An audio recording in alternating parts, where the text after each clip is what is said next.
Welcome to పొలిటింట్ media. భక్తి భాస్కర ప్రేక్షకులకు నమస్కారం.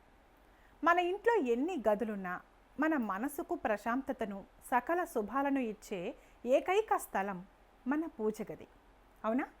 పొద్దున్నే లేవగానే ఆ దేవుడి గదిలోకి వెళ్ళి 2 నిమిషాలు కళ్ళు మూసుకుని నమస్కరిస్తే ఆ రోజు మొత్తం ఏదో తెలియని ఒక పాజిటివ్ ఎనర్జీ మన సొంతం అవుతుంది. కానీ ఈ మధ్య కాలంలో చాలామంది ఇళ్లల్లో ఒక సమస్య కనిపిస్తోంది. ఎంత పూజలు చేసినా, ఎన్ని నోములు నోచినా ఇంట్లో ప్రశాంతత కరువవుతోంది, ఆర్థిక ఇబ్బందులు వస్తున్నాయి అని బాధపడుతుంటారు. దీనికి కారణం ఏంటో తెలుసా? మనకు తెలియకుండానే పూజ గదిలో మనం చేస్తున్న కొన్ని చిన్న చిన్న శాస్త్ర విరుద్ధమైన పొరపాట్లు. అసలు పూజ గదిలో ఏ విగ్రహాలు ఉండాలి, ఏ విగ్రహాలు అస్సలు పెట్టకూడదు, దేవుడి విగ్రహాలు ఎంత ఎత్తులో ఉండాలి, శాస్త్రం ఏం చెబుతోంది వంటి రహస్యాలను, శాస్త్రోక్తమైన విషయాలను వివరంగా తెలుసుకుందాం. ఎక్కడా స్కిప్ చేయకుండా చివరి వరకు చూడండి. ఎందుకంటే మీ పూజ గది గురించి మీరు ఎన్నో కొత్త విషయాలు తెలుసుకోబోతున్నారు. ముందుగా మన పూజ గదిలో ఎలాంటి విగ్రహాలు లేదా ఫోటోలు ఉంటే ఇంట్లోకి అష్టైశ్వర్యాలు వస్తాయో చూద్దాం. ఏ పూజ చేసినా మొదట పూజించేది వినాయకుడినే. కాబట్టి పూజ గదిలో వినాయకుడి విగ్రహం తప్పనిసరి.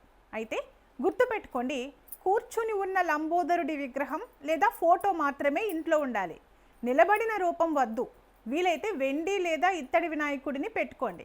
అలాగే లక్ష్మీదేవి, సరస్వతీదేవి కూర్చుని ఉన్న ఫోటోలు లేదా విగ్రహాలు మనకు ఐశ్వర్యాన్ని, బుద్ధిని ఇస్తాయి. మీ కులదైవం ఫోటో ఖచ్చితంగా పూజ గదిలో ఉండాలి.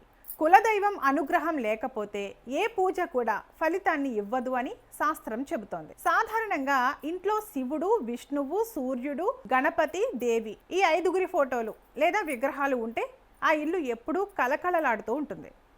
వీటినే పంచాయతన మూర్తులు అంటారు. ముఖ్యంగా ఇంట్లో రాధాకృష్ణులు, సీతారాముల ఫోటోలు ఉంటే ఎప్పుడూ జంటగా ఉన్నవే పెట్టాలి.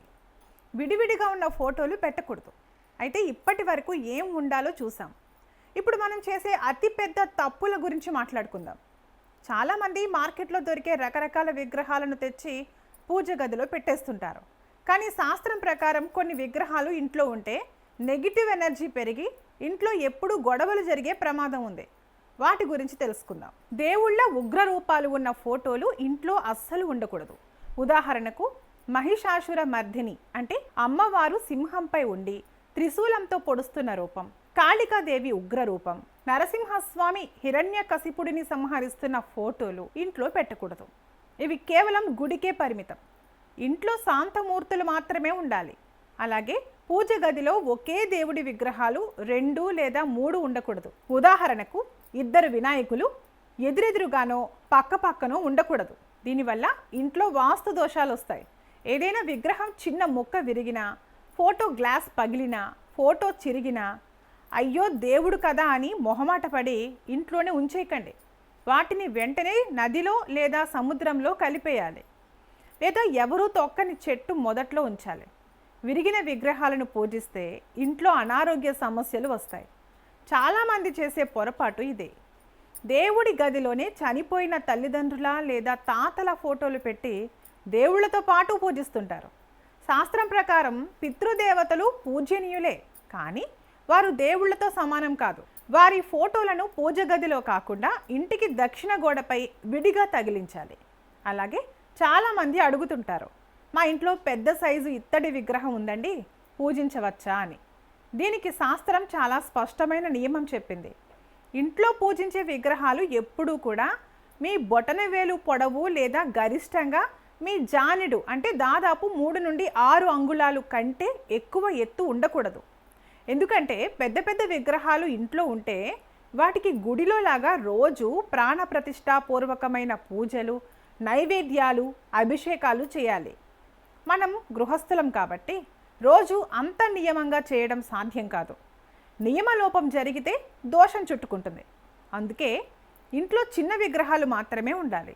అలాగే దేవుడి పీఠం ఎప్పుడూ కూడా మనం కింద కూర్చుని పూజ చేస్తుంటే ఆ దేవుడి పాదాలు మన హృదయ స్థానానికి అంటే మన చెస్ట్ లెవెల్కి సమానంగా ఉండాలి. అంటే నేలపై దేవుడిని పెట్టకూడదు. ఒక చిన్న స్టూల్ లేదా చెక్క పీఠం వేసి భూమికి కనీసం 1 అడుగు లేదా అర అడుగు ఎత్తులో దేవుడి ఫోటోలను అమర్చుకోవాలి. ఇక పూజ గది ఏ దిక్కున ఉండాలి అనేది కూడా ముఖ్యం. అందరికీ తెలిసిందే ఈశాన్యం.